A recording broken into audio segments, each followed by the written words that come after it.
ഷീജാസ് ക്രിയേഷൻസിലേക്ക് എല്ലാവർക്കും സ്വാഗതം.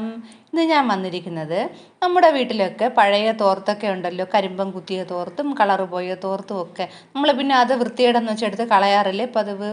ഈസി ആയിട്ട് നമുക്ക് ഇത് വൃത്തിയാക്കി എടുക്കാം, അതും നമ്മുടെ കഞ്ഞിവെള്ളത്തിൽ തന്നെ. അപ്പോൾ നമുക്ക് വീഡിയോയിലേക്ക് പോകാം. ഇവിടെ ഒരു തോർത്ത് എടുത്തിട്ടുണ്ട്.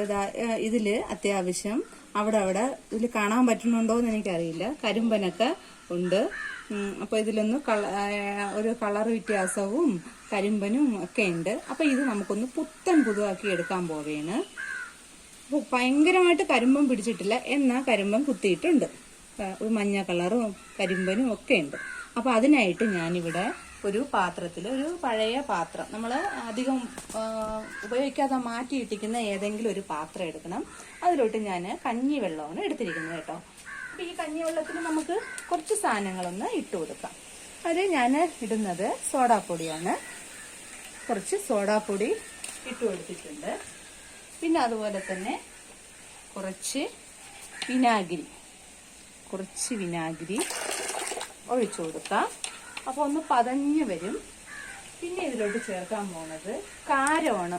പണ്ടുള്ളവരൊക്കെ കാരത്തില് തോർത്തൊക്കെ അലക്കി എടുക്കണതൊക്കെ അറിയാമല്ലോ. അപ്പോൾ നമുക്ക് അന്നെന്ന് വെച്ചാൽ നമ്മൾ വെള്ളത്തിൽ കാരം ഇട്ട് തിളപ്പിച്ച് അങ്ങനെയൊക്കെയായിരുന്നു അവരൊക്കെ വൃത്തിയാക്കുന്നത്. ഇതിപ്പോൾ കഞ്ഞി വെള്ളത്തിലോട്ടാണ്. അപ്പോൾ ഭയങ്കര എഫക്റ്റാണ് കേട്ടോ ഇത്. കുറച്ച് ഞാൻ കാരം ഇട്ട് കൊടുക്കുകയാണേ. കാരത്തിനൊന്നും വലിയ വിലയൊന്നുമില്ല. ഒരു പാക്കറ്റ് കാരം വാങ്ങിച്ചു വെച്ചാൽ ഇതുപോലെ വെറുതെ കളയുന്ന ഈ കഞ്ഞിവെള്ളം തന്നെ നമുക്ക് റീയൂസ് ചെയ്ത് നമുക്ക് ഇതുപോലെ എടുക്കാൻ പറ്റും.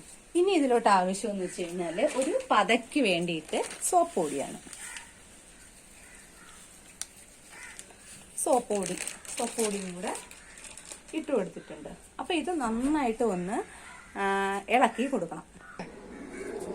അപ്പൊ ഞാനിവിടെ ഒരു തവിയുടെ ഒരു ഭാഗം വെച്ചിട്ട് നന്നായിട്ടൊന്ന് ഇളക്കി കൊടുക്കുകയാണ് കേട്ടാ.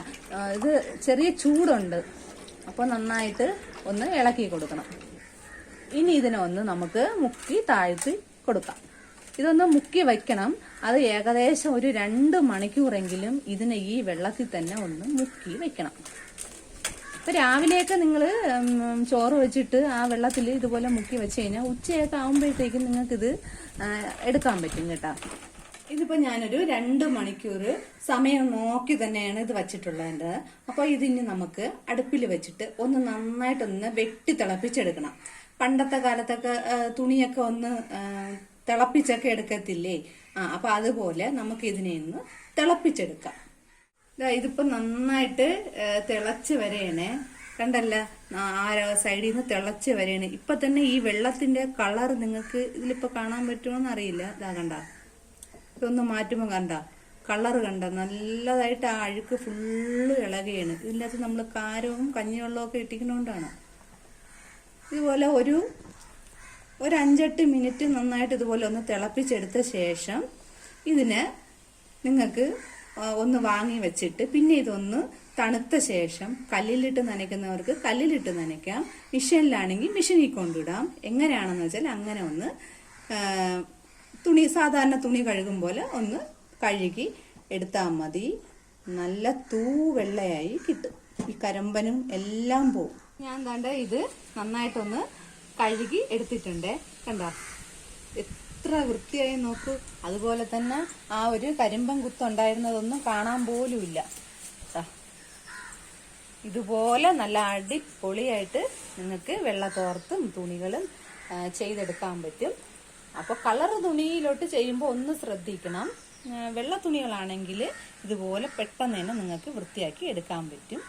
അപ്പോൾ എൻ്റെ ഈ വീഡിയോ എല്ലാവർക്കും ഇഷ്ടപ്പെട്ടിട്ടുണ്ടെങ്കിൽ എൻ്റെ ആ കുഞ്ഞു ചാനൽ ഒന്ന് സബ് ചെയ്തിരിക്കണേ. അതുപോലെ തന്നെ ഈ വീഡിയോയ്ക്ക് ഒരു ലൈക്ക് പ്രതീക്ഷിക്കുന്നു.